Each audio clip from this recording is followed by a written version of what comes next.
సుమన్ టీవీలో మీ business promotions కోసం ఈ కింది నెంబర్ను సంప్రదించగలరు.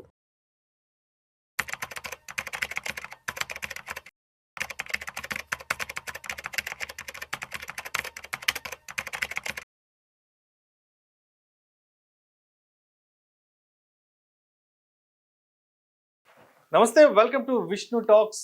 నేను మీ విష్ణు. ప్రస్తుతం నాతో పాటు NISM and CRISIL certified wealth manager Revanth Chalamala ఉన్నారు. వారితో మాట్లాడదాం.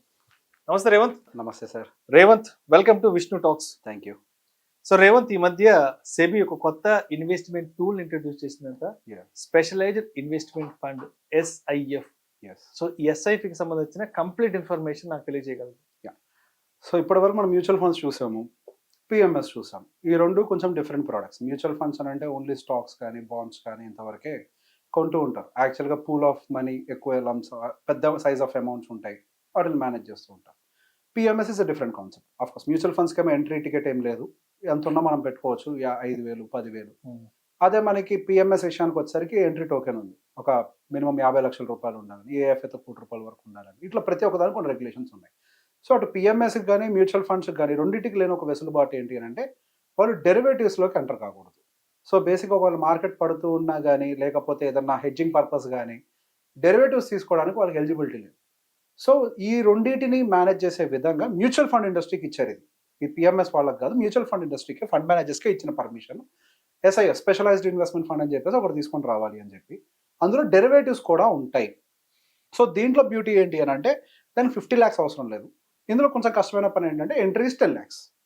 మ్యూచువల్ ఫండ్స్ లాగా బేసిక్ కాదు. When compare to mutual funds ఇది కొంచెం అడ్వాన్స్డ్.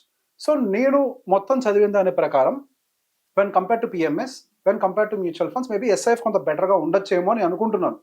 సో బేసిక్గా ఇందులో 25% డెరివేటివ్స్ అనేవి ఎట్లు ఉపయోగపడతాయి అనేది ఈ టైప్ ఆఫ్ మార్కెట్ తోటి క్లియర్గా ఎక్స్ప్లెయిన్ చేస్తాను. దాంతోపాటుగా వాళ్ళు ఎన్ని రకాల కేటగిరీస్ తెచ్చారో కూడా చెప్తాను. దానికి 7 కేటగిరీలు వచ్చాయి. ఆ 7 కేటగిరీలతో పాటుగా ఫస్ట్ అసలు ఇది ఎట్లా హెల్ప్ఫుల్ అవుతుంది. సో 25% వరకు డెరివేటివ్స్కి అలాట్మెంట్ ఇవ్వడం వల్ల అడ్వాంటేజ్ ఏంటంటే, ఇప్పుడు ఫర్ ఎగ్జాంపుల్ వాళ్ళు ఫండ్స్ అన్ని కొన్నారు, అంటే స్టాక్స్ అన్ని కొన్నారు.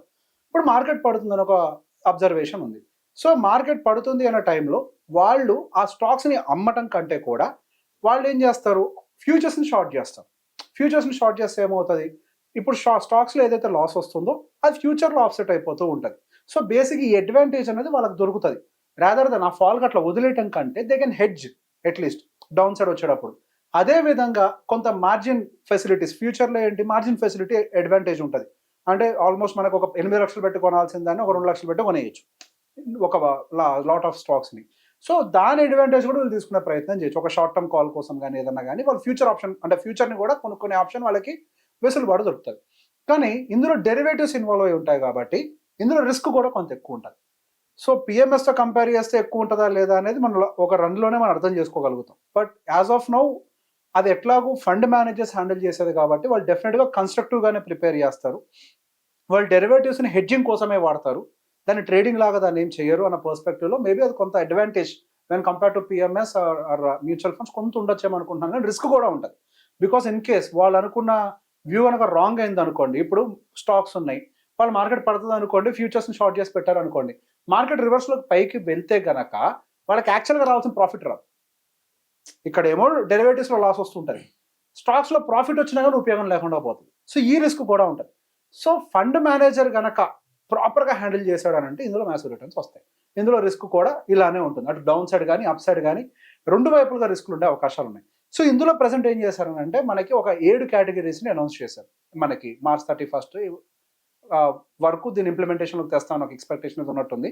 సో 7 కేటగిరీస్లో 3 కేటగిరీలు వచ్చేసరికి ఈక్విటీ బేస్డ్ ఉంటాయి, 2 కేటగిరీ ఏమో డెప్ట్ బేస్డ్ ఉంటాయి, మరొక 2 కేటగిరీస్ ఏమో హైబ్రిడ్ బేస్డ్ ఉన్నాయి. జస్ట్ లైక్ మ్యూచువల్ ఫండ్స్ లాగానే కేటగిరైజ్ చేయడం మొదలుపెట్టారు. సో ఫస్ట్ కేటగిరీ వచ్చేసరికి ఈక్విటీ లాంగ్ షార్ట్ అని అంటారు. సో అది ఒక ఫ్లెక్సిబుల్ ఫండ్, అండ్ వేరియస్ రకరకాల ఫండ్స్లో ఇన్వెస్ట్ చేసుకుంటూ పెట్టుకోవచ్చు. 25% మాత్రం డెరివేటివ్స్కి ఇచ్చేస్తారు. 25% they can use the funds for the derivatives. And ఇంకొకటి వచ్చేసరికి ఎగ్జెంప్టింగ్ ద టాప్ 100 ఫండ్స్, అంటే లార్జ్ క్యాప్ను వదిలేసి mid and small cap segment ఫండ్స్కి ఎక్స్పోజర్ ఇచ్చే విధంగా. సో దీన్ని ఏమంటారంటే equity exempting the top 100 long short fund అని అంటారు. దాంట్లో కూడా సేమ్ 25% అనేది డెరివేటివ్స్కి వదిలేశారు. ఇంకొకటి సెక్టార్ రొటేషన్ ఫండ్. సో వాళ్ళు మల్టిపుల్ సెక్టార్స్లో వాళ్ళు, అంటే సెక్టార్ స్పెసిఫిక్గా వాళ్ళు వెళ్ళొచ్చు, పలానా సెక్టార్స్ బాగుంటాయని వాళ్ళు నమ్మితే ఆ సెక్టార్స్లో వాళ్ళు ఎంట్రీ తీసుకొని అండ్ 25% అనేది వాళ్ళు అగైన్ డెరివేటివ్స్లోకి పొజిషన్ తీసుకోవడానికి స్కోప్ వదిలేశారు. డెప్ట్ కేటగిరీలో కూడా అంతే, డెప్ట్ long short and sector డెప్ట్ long short. So బేసిక్గా ఈ రెండు కూడా ఇంచుమించు కదా డైనమిక్ బాండ్స్లోకి తీసుకోవడానికి అవకాశం ఉంటుంది. సహజంగా మనకి షార్ట్ టర్మ్ బాండ్ అంటేనేమో గవర్నమెంట్ బాండ్స్, సెక్యూర్డ్ బాండ్స్ ఇట్లుంటూ ఉంటాయి కదా. సో వీటిలో ఏంటి అంటే డెప్ట్ లాంగ్ షార్ట్ ఫండ్స్లోకి వచ్చేసరికి డిఫరెంట్ కేటగిరీస్ ఆఫ్ ఫండ్స్లో తీసుకోవడానికి ప్రాబిలిటీ ఉంటుంది. అదేవిధంగా హైబ్రిడ్ కేటగిరీ ఫండ్స్ మరో రెండు ఉన్నాయి. ఈ హైబ్రిడ్ కేటగిరీ ఫండ్స్లో మల్టీ అసెట్ అలోకేటర్ ఫండ్స్ అని ఉంటాయి. మనకి ఎట్లయితే మ్యూచువల్ ఫండ్లో మల్టీ అసెట్ అలోకేటర్స్ ఉంటాయి అంటే అందులో మనం గోల్డ్ కానీ, సిల్వర్ కానీ, క్రూడ్ ఆయిల్ కానీ, ఈక్విటీ కానీ, బాండ్స్ కానీ అన్ని కలిపి ఎట్లయితే తీసుకుంటారో సేమ్ అంతే మనకి మల్టీ అసెట్ అలోకేటర్ ఫండ్ పెట్టుకుంటూ 25% డెరివేటివ్ స్కోప్ ఇస్తారు. ఇప్పుడు ఫర్ ఎగ్జాంపుల్ గోల్డ్ ఉంది వాళ్ళ దగ్గర, ఇప్పుడు గోల్డ్ వాళ్ళ దగ్గర ఆల్రెడీ ఉంది, గోల్డ్ పడుతుందన్న ఆప్షన్ వాళ్ళకి డౌట్ ఉందనుకోండి, కొంత పోర్షన్ వరకు వాళ్ళు గోల్డ్ షార్ట్ చేసి పెట్టుకుంటారు.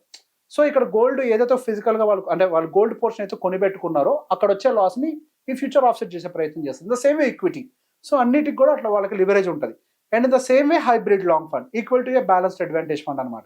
సో ఇట్లా 7 కేటగిరీస్లో ఒక ఆప్షన్ ఇచ్చారు. సో బేసిక్గా ఇందులో 10 లక్షల రూపాయలు అనేది మినిమం ఎంట్రీ. సో ఎప్పుడైనా పార్షియల్గా మీరు విత్డ్రా చేసుకోవాలనుకున్న టైం వచ్చింది అనుకోండి, ఈ fund it's a regular fund కాబట్టి మనకి పైకి కిందకి తిరగడం కూడా మోస్ట్ కామన్. ఒకవేళ 10 లక్షలు బిలోకి వచ్చింది అనుకోండి, రిడెంప్షన్ ఆప్షన్ ఇవ్వరు. సో ఇందులో కూడా మనకి ఎస్ఐపి, ఎస్డబ్ల్యూపి, ఎస్టీపీ మెథడ్స్ అన్ని కూడా ఇస్తున్నారు. కాకపోతే ఎస్ఐపిస్ ఇవన్నీ కూడా 10 lakhs అండ్ అబోవ్ ఉంటే కనుక you can increase your SIP. అసలు ఫస్ట్ నుంచి ఎస్ఐపి చేస్తా అంటే కుదరదు. ఫస్ట్ 10 లక్షలు పెట్టి మేబీ దాంట్లో ఎస్ఐపి చేసుకోవచ్చు. In the same way SWP method, STP method, ఇవి just like a mutual fund అన్ని రకాల వెసులుబాట్లు కల్పిస్తున్నారు. When compare to your regular PMS I believe this is more advanced feature. So బేసిక్గా రీసెంట్గా వాళ్ళకి వీళ్ళకి అకౌంట్స్ ఇచ్చి నాకు స్టాక్స్ కొనండి, ఇట్లా చేయండి అని చెప్పి అందరూ ఎక్కువ ఇబ్బందులు పడి మోసపోతున్నారు కాబట్టి so in order to offset ఆ గ్యాప్ ఏదైతే ఉందో, అటు పిఎంఎస్ని ఎఫోర్డ్ చేయలేము, పిఎంఎస్ 50 lakhs అందరికీ కుదరదు, ఎస్ఐపి అయినా చేయాలన్నా సరిగ్గా కుదరకపోవచ్చు, ఎస్డబ్ల్యూపీ అట్లాంటి వాటిలో అందులో కుదరకపోవచ్చు. అదే when it comes to hear ఇక్కడ మీకు అన్ని వెసులుబాట్లు దొరుకుతాయి. జస్ట్ లైక్ మ్యూచువల్ ఫండ్ కాదు, కొంచెం టోకెన్ ఎక్కువ 10 లక్షలు పెట్టుకొని రెగ్యులర్ ఎస్ఐపి చేసుకుంటూ అవసరమైన తర్వాత ఎస్డబ్ల్యూపీ చేసుకుంటూ యూ కెన్ డూ దట్. ఈ వెసులుబాట్లు అన్నింటినీ అంటే అటు పిఎంఎస్ ఇటు దీన్ని రెండింటిని క్లబ్ చేస్తూ ఇప్పుడు దాకా లేని డెరివేటివ్ సెగ్మెంట్ ఇందులో యాడ్ చేస్తూ ఒక మంచి ప్రోడక్ట్ని తయారు చేస్తాను. నేను అనుకోవటం ఈ డామినేటింగ్ ప్రోడక్ట్ అవ్వచ్చేమో ఫ్యూచర్లో అనుకుంటున్నాను. Thank you so much Revanth. Most welcome sir.